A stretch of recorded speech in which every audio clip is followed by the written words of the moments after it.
Very good morning, children. Yes, today the new chapter that is going to take place, dissolution of a partnership firm. First, we have to know the exact meaning of this chapter and how the accounting procedures, what's the activities takes place on the dissolution of a partnership firm. So my dear, Indian Partnership Act just makes a distinction between the dissolution of partnership and dissolution of partnership firm. According to the Partnership Act, ये difference करती है partnership और जो आपका ये होता है partnership firm का डिसोल्यूशन, साझेदारी और साझेदारी फर्म का डिसोल्यूशन का अर्थ होता है बेटा विघटन। जब साझेदारी का विघटन होता है तो वहाँ पर it refers the termination of the agreement between the partner.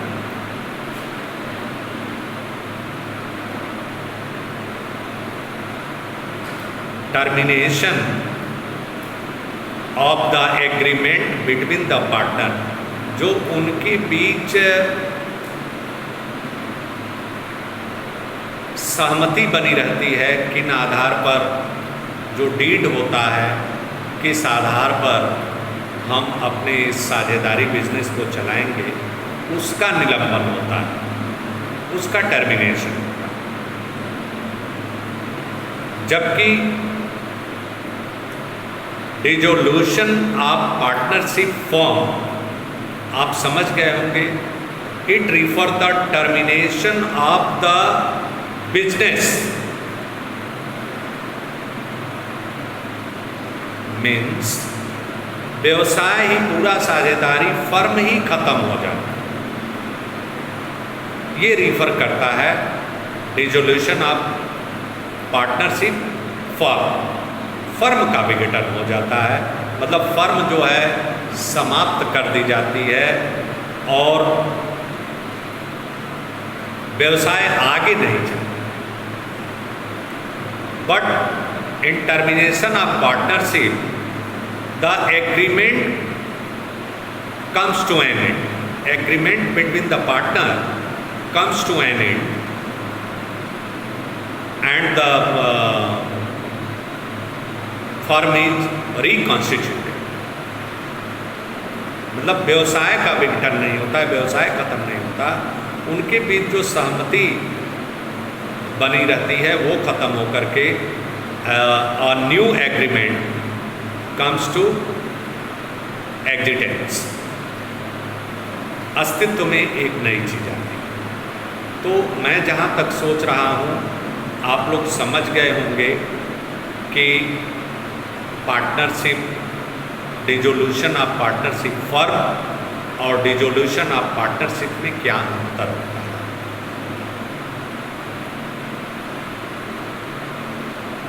अब जरा सा ध्यान दें अपनी बुक पर और इसे ध्यान से पढ़ते रहिए मेरे प्यारे बच्चों। अगर तो इसे ध्यान से पढ़ते रहेंगे और उसके बाद अकाउंटिंग प्रोसीजर एडॉप्ट करेंगे तो लगभग जितने हेड्स आते हैं, जितनी चीज़ें आती हैं, उन सब का आपको ज्ञान रहेगा तो आपको अकाउंटिंग प्रोसीजर करने में कोई दिक्कत नहीं, कहीं कोई परेशानी नहीं। ये मेरा एक्सपीरियंस बताता है आपको कि आप बहुत बेहतर ढंग से अकाउंटेंसी का ज्ञान रखेंगे, चाहे कोई भी चैप्टर हो, चाहे कंपनी से रिलेटेड हो, रेशियो एनालिसिस हो, जो आपके पाठ्यक्रम में है।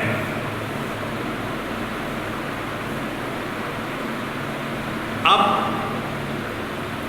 आप ये चीज़ देख चुके हैं, just you know it very well, how the partnership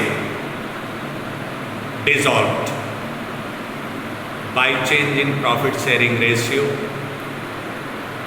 retirement or death of a partner, admission of a new partner, or the consent of all partners.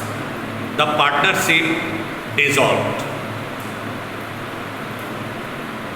Just the agreement between the partners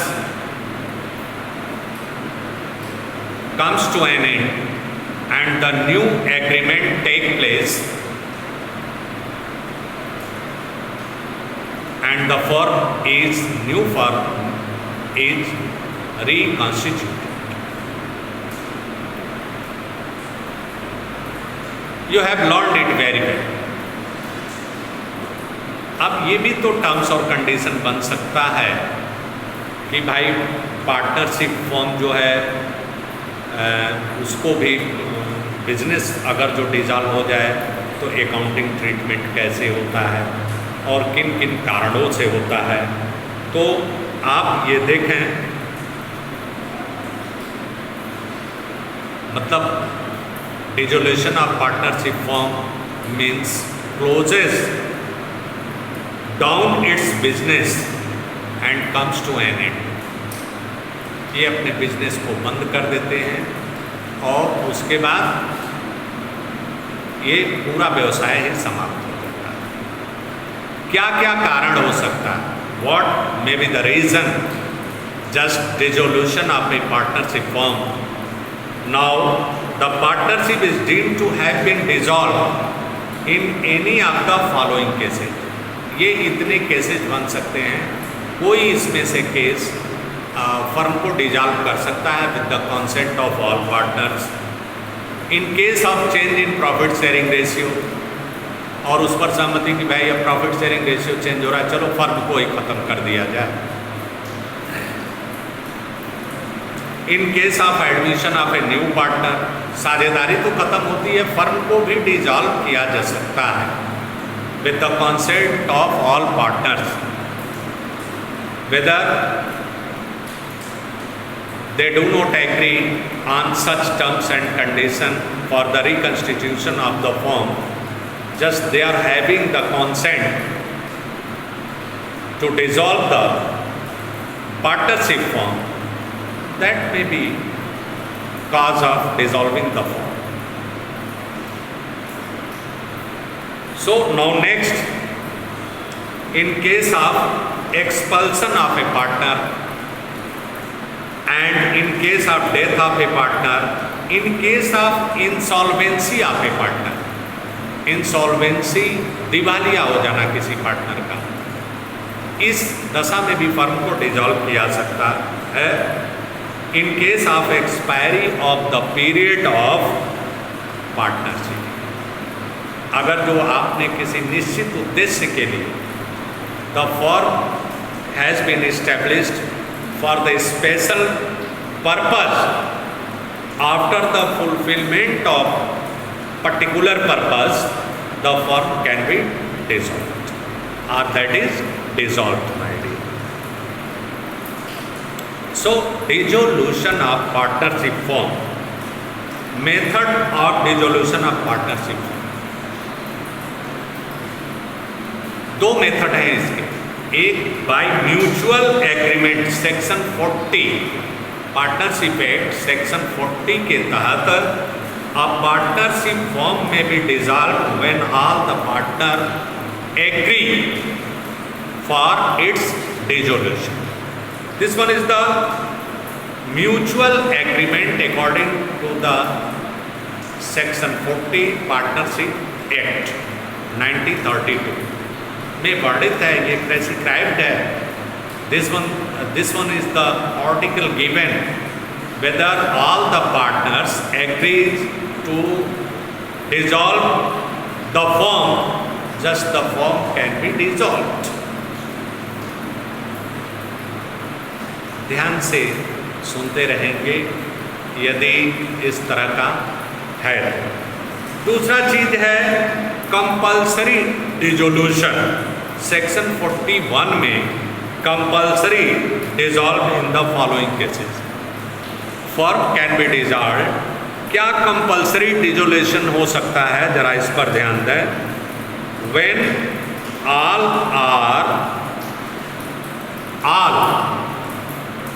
but one partner of the firm becomes insolvent।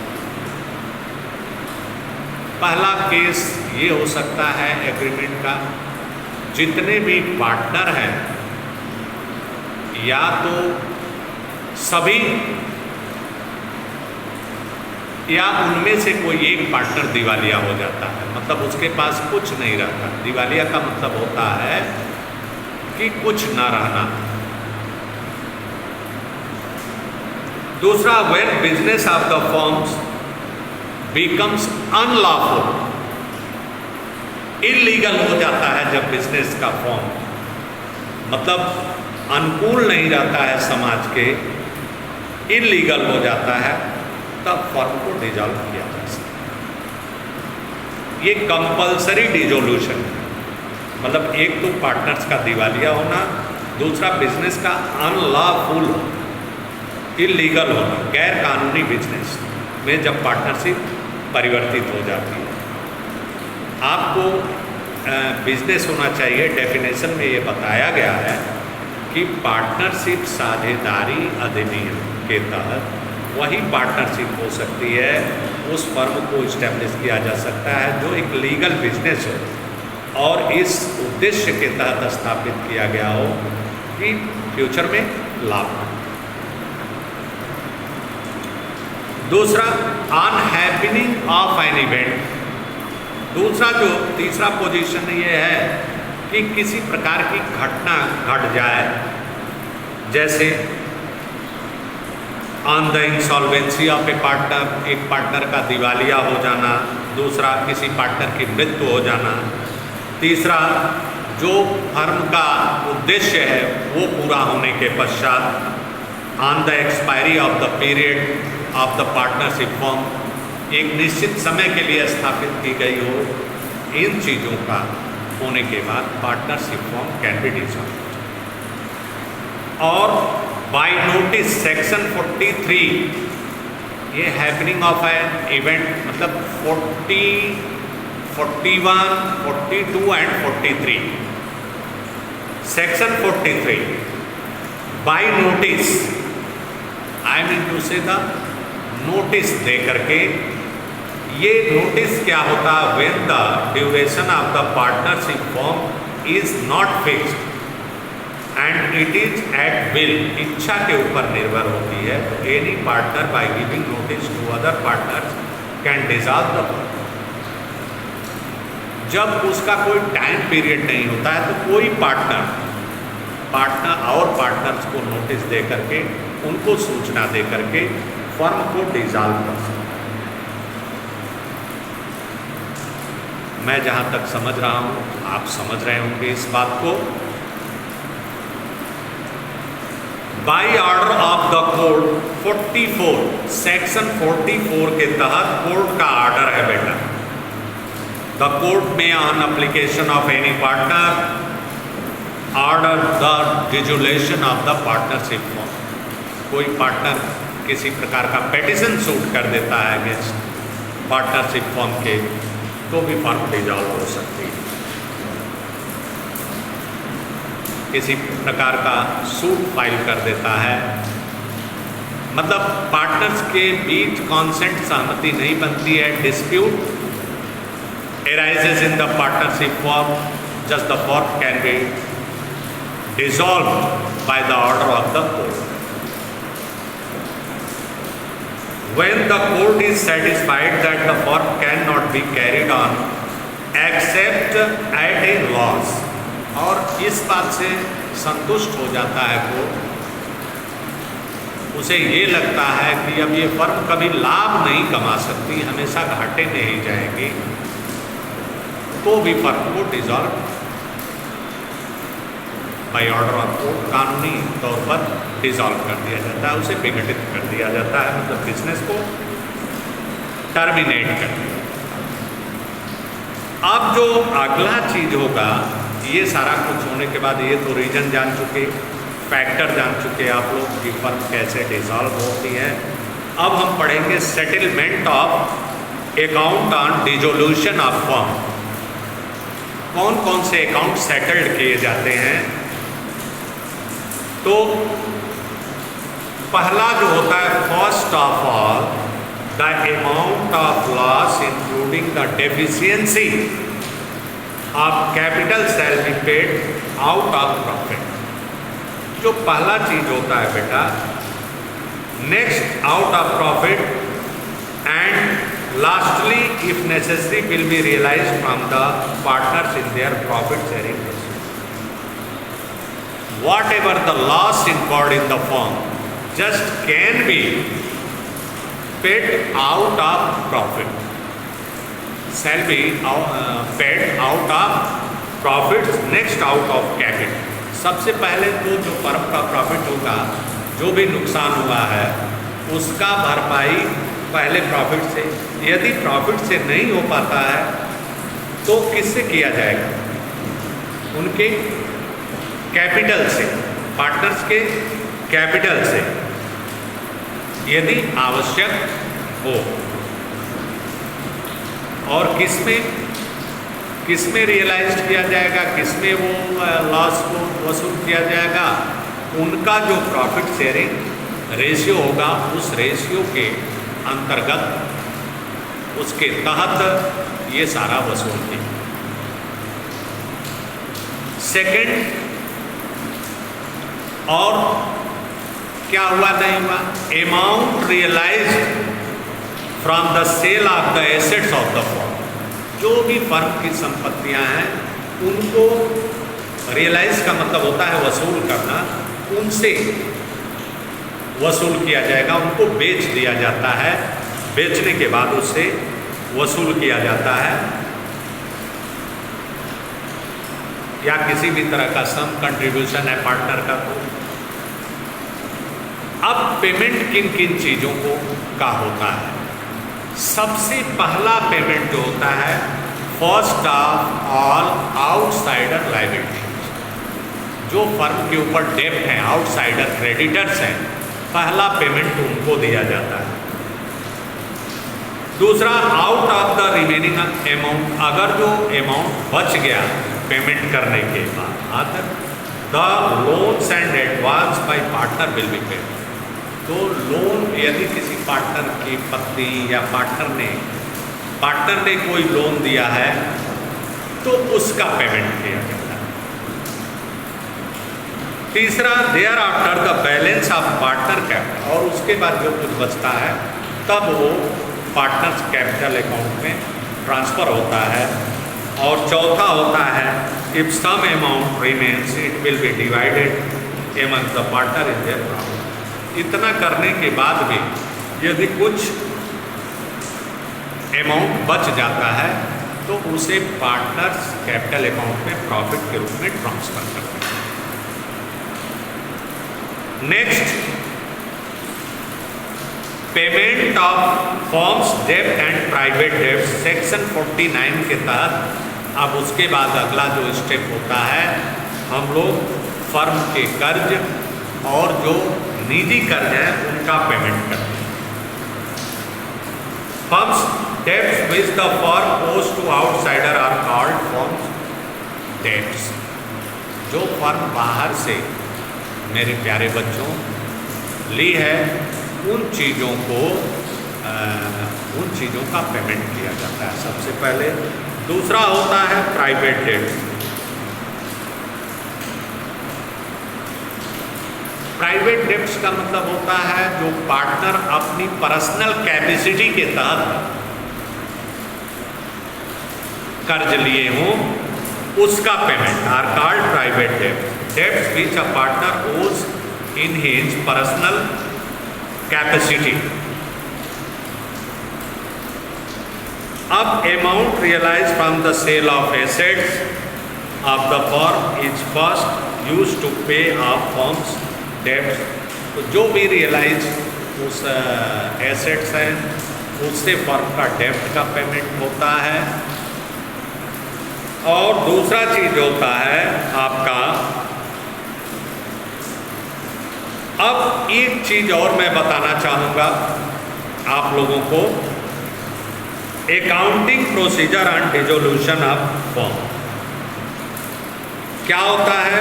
First 4 step होते हैं इसमें।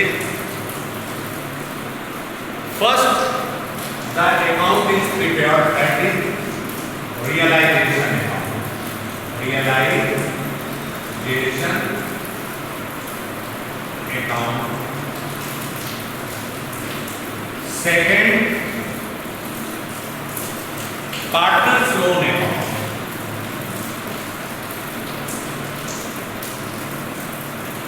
Partners loan account. Third one partners capital account, remember partners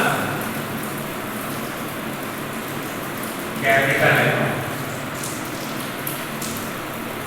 fourth cash on bank,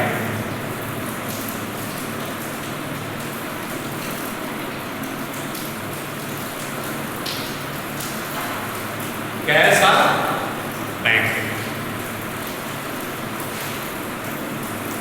अब realisation account is open for, what is the realization account? It is open for disposing of all the assets and all the liabilities of the firm, making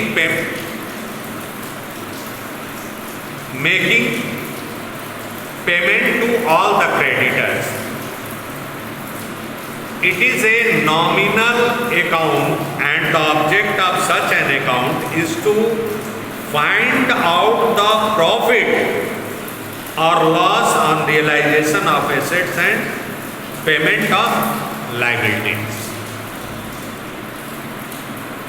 Entries in realization account are made in the following manner. My dear children, first account is prepared on dissolution of the partnership firm, that is the realization account.